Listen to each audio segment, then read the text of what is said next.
We've had a succession of slave governments from Blair, Brown, Cameron, May, Johnson, Truss, Sunak, Starmer and Burnham. So many, I had to write a list just to make certain that I hadn't missed one of them out. And successively, they've grown worse. Their impotence has expanded with the years. That's why civil servants rule, because slaves can't. Now you may think this is a little extreme and unfair, but one of the principles or part of the nature of ideology, and all these prime ministers were to a greater or lesser extent under the control of ideology, inculcated in them at university, with I think one or two exceptions, but they all were and are not their own, I'm going to say men, not their own people. Strictly speaking, they don't think for themselves, except that their thoughts make their consciousness, but apart from that, they don't. The nature of ideology is quite interesting, but the peculiar effect of it is even more strange, because people whose thoughts are controlled by effectively mental algorithms inculcated through the loading of jargon which they start using, usually unaware of what it's doing to their thinking, is to effectively create a system inside their thinking or thoughts which is independent of consciousness or conscious criticism. It sort of does their thinking for them, or certainly it does their judgment for them. Consequently, they are estranged in part from themselves. They are enslaved. Their agency is radically reduced. That means the capacity to do things on behalf or as a consequence of their own judgment and their own thinking and choices. It's an illusion that people push that we can't have choices, because many believe that there's no such thing as free will. Now, I'm not going to get into that argument, because there is something to be said for dismissing the idea of total freedom of will, but there is most definitely freedom of thought, which is a different thing. It's involved with the capacity to break out of the iron law of logic. Logic, essentially, if the whole world was to be logical, then there could be no change, no consciousness, because everything will be robotic and mechanical. It's rather like suggesting that a pocket watch or a mechanical calculator could have consciousness. No, it won't. We're vastly more sophisticated, if only because, very simple observation, one idea plus another to make a third, the way that works sort of physically may well be determined by rules of logic and physics and so on and so forth. But the meaning of a resultant idea is not the sum of whence it came, despite it being the product. Distinguishing between sum and product might seem like a sort of unnecessary detail, but it isn't. It's fundamental. If you can't get your mind around that, then you may not be able to understand, even though you have it, the nature of human freedom of thought. Now, the problem is that Blair onwards, people were getting into politics and getting political power who had never been through war. Before Blair, there were some, and as you go further back, more and more, people who had experienced the absolute brutality and utilitarian necessity involved in warfare. This meant that whatever ideology they may subscribe to was quite strongly moderated by grim, or hopefully not so grim, experience. There's nothing like being in the front line. And some people say, oh, I'd never want to be shoot people, that'd be terrible. But as people who've been there will say, no, that's not the terror.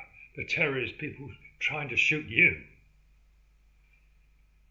So that rather blows the cobwebs or sticks any sort of ideological system of thinking, puts it in its place. And that is as a sort of possibility, a possible guide, but certainly not with the right to dictate thought. However, Blair onwards, the Prime Ministers never had that sort of experience. Consequently, they were open to something more radical, something that controlled their thinking, absolutely in certain sectors, parts. In this case, moral, social and political thinking, and the prescriptions that arise from it.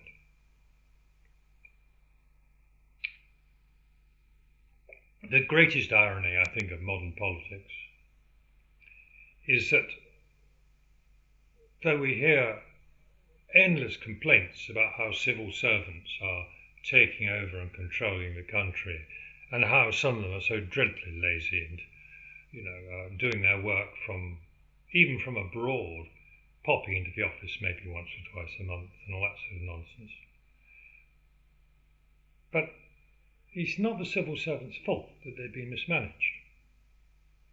They're in a very difficult position because their political masters in the cabinet and so on and so forth have given up their own agency because their thoughts are largely controlled by ideological prescription. They are in effect voluntary slaves. Initially it was voluntary when they went to university, but they soon cottoned on that if you want to get on in university, certainly from the 1980s onwards, you had to conform. And if you didn't conform, the academics would punish you severely. I had first-hand experience of this in the late 70s. It was growing by then in the philosophy department, where there was the mother of all factional fighting between academics. Those who believed that philosophy should be about life, the universe and everything, and that they believed in compromise in discussion, respect for disagreement and so on and so forth, and those who were ideologically inculcated, who believed there was only one way. The latter group had the strange idea that culture and history and society dominated and controlled our thinking, and our thinking was absolutely controlled by words and language. Now, on the face of it, initially that seems quite a good idea. The mother's knee argument comes out, you sitting on your mum's knee and she says, that's a tree, that's a bee, what have you. And where did your mother learn it from? Her mother, who learned it from that, and you go all the way back forever. Well, there's a couple of reasons why that is wrong. There's a certain point when you go back further enough, when there's no language, then why do we learn about bees and trees? So it's a bit odd, that. But more significantly, and this is the fatal flaw in Wittgenstein, and the fatal flaw in endless examples of latter-day theorists inside philosophy and out in psychology and elsewhere, who grasp upon the idea of culture and society having an inevitable and sometimes total influence in the way we think. What they miss out, or maybe their artificial stupidity stops them from understanding, is that, okay, if you accept that society and culture have a very good influence, then why not consider that society and culture are products of the intersubjective subjectivity itself? So they're going round in a circle. My subjectivity, learn things, and culture and society seems to make everything I learn a relative truth, not absolute. But then culture and society comes from people, from subjectivity, just like mine. So it's a circular argument. It's a closed system. And closed systems are a real curse. They create axiomatic thinking. And this is exactly what has turned the politicians into slaves. It's quite, what's the word? I can't think of the word timing, but it does make you think, and it's sobering, that's the word. So we are in the hands, some people call it the uni party. Certainly all those ex-prime ministers I mentioned had it to an increasing extent.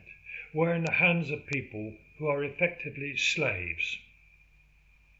Their minds are enslaved to ideology. And they got there because they couldn't get on at university and elsewhere without subscribing to that form of enslavement. So we have slave government, and today we have possibly the ultimate slave government. Meanwhile, the civil servants are trying to keep things going. Well, they have an advantage because slaves have surrendered their agency. So they're in effect unable to take decisions and unwilling, unless they're ideologically correct. But ideology is hopeless when it comes to dealing with reality, because it is a closed system.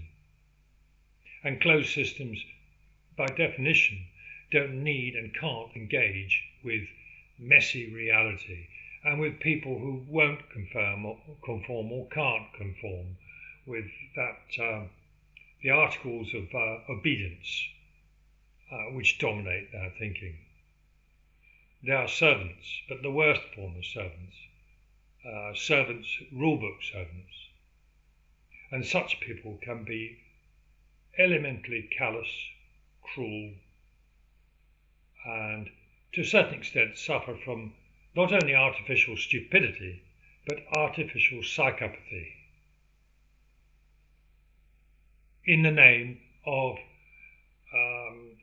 spreading, or I should say protecting, that's ensuring the survival and spreading the ideology that enslaves their thinking. They're in effect desperately fighting to make certain that they cannot have freedom of thought. I can think of no greater irony, really. Meanwhile, of course, these ideologues, and Burnham is a very good example, feel oppressed by those who don't agree with them. Well, they would, because if what their thoughts depend upon is ideological, anyone who is not ideological is threatening their being. Because I think hence I am still applies, whether you're ideologically inculcated or not. So if they meet someone like me, they look at me with a so strange mixture of defensive contempt. Sometimes I feel that they would wish that I would just go away and die. They didn't really have the guts to stick a knife into my back, literally. They may get someone else to do it for them. But because they don't have much courage. Ideologues have a streak of cowardice in them. Not always, but a lot of them have it. and they're frightened creatures in many cases. Their anger is incontinent, and they're incapable of reasoning. Yet the other side of ideology is it creates a very intense utilitarianism. And that utilitarianism is based entirely on the survival of the ideology, which they think makes them, in terms of thinking and their consciousness, survival of the ideology, and of course spread. So when they encounter society and history and culture and all those things, which are chock full of contradictions and uncertainties and really generally very messy, they want to force logic onto society and culture. That doesn't work because the very nature of society is that it accommodates disagreement and such like, because it has no consciousness and no physical presence. So, faced by that, it's just a two-stage thing. They first want to, as it were, reform society. What spitting arrogance to think a little group of people can somehow turn around and dictate what society should be. And if that doesn't work, and it doesn't, the next stage these ideologues go towards or gravitate towards is the elimination of society and culture totally. And that's what they're trying to do with legacy culture in the UK, to accommodate many new arrivals, whose cultures, I should say which cultures, they, until recently, were very keen they should be celebrated and, lauded, quite ignoring the fact that those cultures have differences between them, as great, if not greater, than between legacy culture and their own. So what will develop initially, it's not happening now, because division and destruction of the legacy culture is seen as the work of freedom and liberation in the minds of the ideologues, is once they've crippled legacy culture and society sufficiently, ideally eliminate them, but I think they can never do that. Well, they might do, but usually the only way you can do that is to kill everybody, which isn't a very nice thing to do. They will then set to on the new arrivals and try the same thing. Now, the difference is that if you try that with, shall we say, some people with a militant theocratic outlook, with an imperialist tinge, how can I say this? No, I'll put it bluntly, all hell will break loose. Slaves don't really know much at all. They think they know everything because they have this closed, self-justifying theory or system which is marshalling their thoughts and focusing them to get to the ideologically acceptable conformist conclusions. And once people join that little club, when they lose a large chunk of their agency, they become partly robotic. And more interestingly, where normal people who are by definition individual become partly, I'd say not individual, but yes, that's in effect what it is. So you can get maybe hundreds of thousands of people. I wouldn't say more than that, because ideology for people in the lower classes and castes isn't very attractive. They'll only follow its precepts for very basic utilitarian reasons of survival and avoiding punishment. But for the better off, educated and well-to-do, it actually sinks into their soul. So they become rather like sort of identical creatures, like motes or atoms, with no humanity at all in the end. Well, they do have humanity, but they act as if they haven't. Even the worst ideologue is still deserving of humane and proper treatment in recognition of their essential nature. But the ideology that turns them into mental slaves is in their heart, and has a brutal utilitarianism. It's terrifying. If you look at the way Bastani of Novara Media, and his cringing Chinese struggle session or hostage apology for saying that Ade was a con man, it was pathetic. He is a competent journalist, but he's reduced to denying a truth to remain in the ideological fold because he knows what happens if he steps out of line. Ideological utilitarianism cuts in, and it hates nothing more than apostasy. And I can think of some extreme versions of religion that have a similar attitude. The previous podcast I had was about the strange way, the strange unholy alliance between the left wing and religious theocracy and its extreme authoritarianism, combined with other things such as anti-gay, women's social imprisonment and so on and so forth. So the UK is governed by slaves, and Burnham is the most slavish of all in a succession. Ideology is a habit of snowballing, and it needs to be held in check, because if you let that snowball go on too far,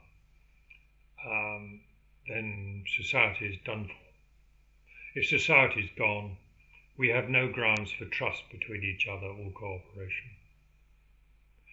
As ideology takes hold, cooperation weakens, and so the productivity of a society diminishes. And that's what we see now. It's quite sobering. So when you see Burnham on the TV, you're seeing someone who's partly robotic. You are seeing a slave, and that slave has the insolence to try and order around those with freedom of mind and thought. And they believe that they are oppressed, and their fellow oppressed, some of the religious extremists, also feel they're oppressed. So there's an alliance of slaves, and as slaves they think they're fighting for freedom. I can think of nothing more ironic. They're actually fighting to enslave everybody else because they believe freedom is a society that is totally enslaved. It is, well, you can say it's a cliche, it's Orwellian. Slavery is freedom. And they really believe this to the bottom of their hearts. I met a political agent recently, a few weeks ago, from, I'm going to say it, the Green Party. It isn't the one in Herefordshire, another one. And she looked at me initially, because she heard my accent, as if I was dirt from under her shoe. Because I think she intuitively realised that I had freedom of thought and she did not. And that's really, really angers ideologues. The political spectrum, I've long believed, is entirely about authoritarianism, different shades of authoritarianism, with the centrists still being authoritarian at heart, but believing in maybe less brutal methods over a longer term to get to their utopia. I think the political fight is not now only about democracy versus authoritarianism. But I think it's about mental slavery versus freedom of thought. And what we have in the United Kingdom now is an overt program to destroy freedom of thought. You can see it in the growing censorship. And this is, I think, the essence of the fight. It's also irrationality or non-rationality of authoritarianism versus rationality of democracy and freedom of thought. We have academia largely to thank for this. And now we've seen the extremes at Cambridge, which have been truly shocking. So I'm going to sign off in a moment.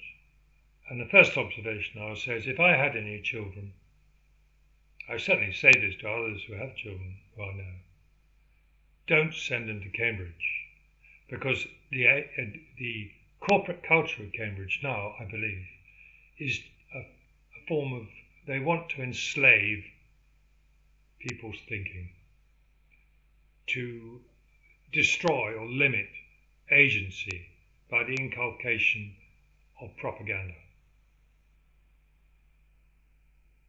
What a thing. How quickly did Cambridge descend into this debasement? It is almost unspeakable that academics should behave this way. And secondly,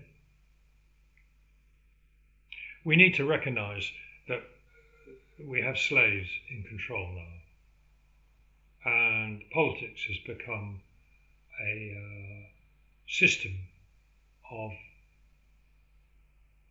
inculcation, a system to destroy human agency for political convenience.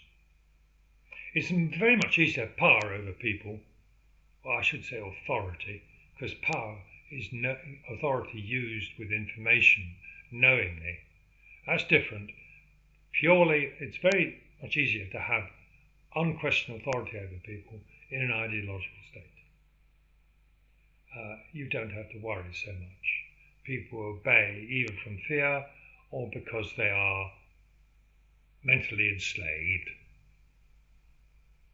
And the ones most open to mental enslavement are the educated and intelligent. Because most working people and lower caste, quite frankly, they either don't understand or they don't see any point in long words cluttering their thoughts. And they also intuitively understand that many of these words are deceptive, and should they start using them thoughtlessly and thinking, they could end up being cursed by self-induced artificial stupidity.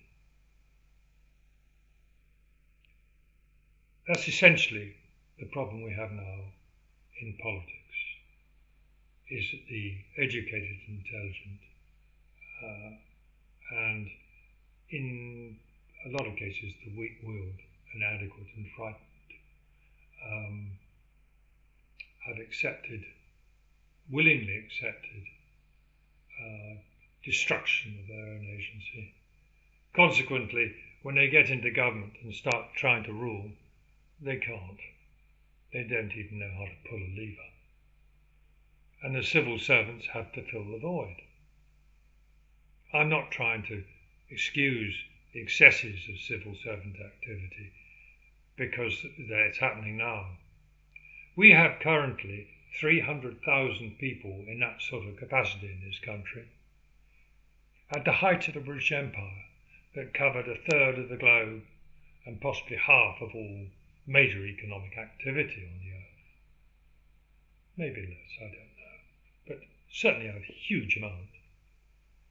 There were 500,000 people in that capacity. The UK now, of course, is just a speck, an irrelevant, self-obsessed, ideologically corrupt, slavish country. Not entirely, but I'm afraid we're going that way. And we have 300,000 of them. And what do we rule? I don't know, a speck on the globe. The United Kingdom. And in the days of empire, of course, you didn't have computers and things. It all had to be done on paper. People had to do their own sums and things. We now have all the technology. What on earth's going on?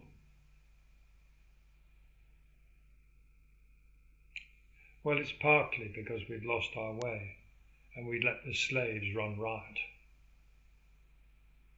They must be stopped for their own good. And of course, they all feel dreadfully oppressed. How terrible! We're being forced to think for ourselves. Oh no! It's not what a theory says. It's not what makes me feel comfortable and virtuous says. I can't have that. They will get dreadfully angry because they will feel that their whole being is threatened by being obliged to think for themselves. Lazy people. Ideologues are often lazy as well as arrogant. And that collective arrogance, of course, has a uniformity about it. You can go in, when they go into that sort of parties and social world, they all think in lockstep. So it's comforting. You don't have any embarrassment or difficult things. But if one steps out of line the slightest, like those wretched Novara media journalists, they know that the ideological mincer is ready to take them. In Arday's case, of course, the Cambridge ideologues kicked him off the pedestal that they put him on. The moment the pressure from the greater population, and particularly Cambridge alumni, made it plain to them they couldn't get away with it, under the principle of ideology of survival, they felt they need to get rid of him so that they can keep their positions there and go on doing the good work. So Arday was sacrificed. They built the altar, they took him up the steps, fed him, like in Mexico, just before the Spanish arrived, fed him up nicely, and then sacrificed him. Metaphorically, but then he literally followed through. They were protecting ourselves and the ideology by doing this. He helped them promote it, but when he became a liability, threatening it, then he had to go. The brutal, cruel utilitarian, even to their own, is in the nature of these ideologues' minds and the slaves that run this country at the time being, Burnham and such like. They have it. Underneath, there is a cruel, mechanistic utilitarianism, which, if necessary, can be grossly inhuman. And then, perverse delight, the memory of our day, his death, they recreated him. Because he was useful again as a device to attack legacy society, culture and history. This is it with ideology. It's happy to use anything, anybody, in any way for its survival and its spread. In the Arday case, first of all, he was hurled down from the altar by ideologues who saw him as a liability. He was one of their own, but that wasn't enough. And they're happy to do it to their own, if it's to promote or protect ideology. And then, surprise, he was used again and resurrected. Again, because that would benefit the ideology. But utilitarianism runs straight through it. Humanity is totally irrelevant. He was their toy, their tool to be used, disposed of, and then his memory to be revived, all for the same objective, survival and spread of the ideology that enslaves them, and in our project to enslave everybody.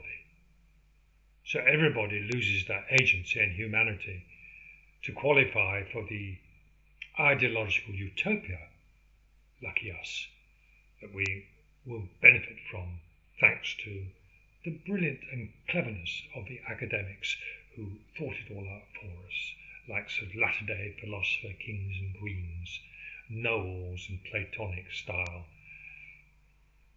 It really is disgusting.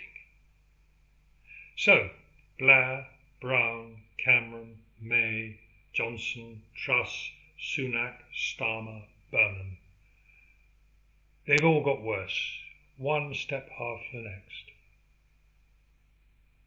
Burnham is particularly bad, particularly impotent, and potentially the most calloused and inhuman of them all.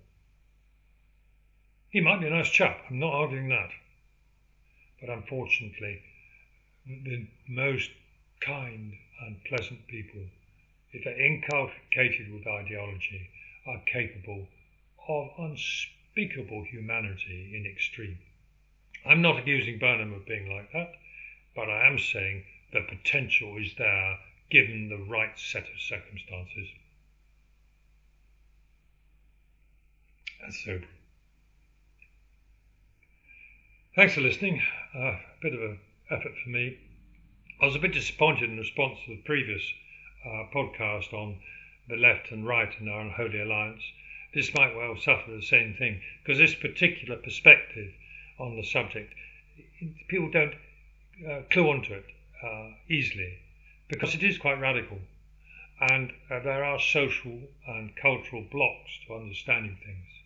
I mean, if people can't even grasp the stupidity of saying information is power, ignoring the fact that information authority combine and metamorphose into political and social power, if they can't get that, then I'm asking rather a lot when I talk about this sort of stuff. Ideology is a curse.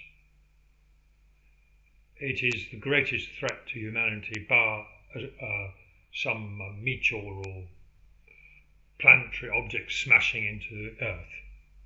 It's terrifyingly dangerous, and it has developed consistently since Blair, and now we have it in Burnham. Bye for now.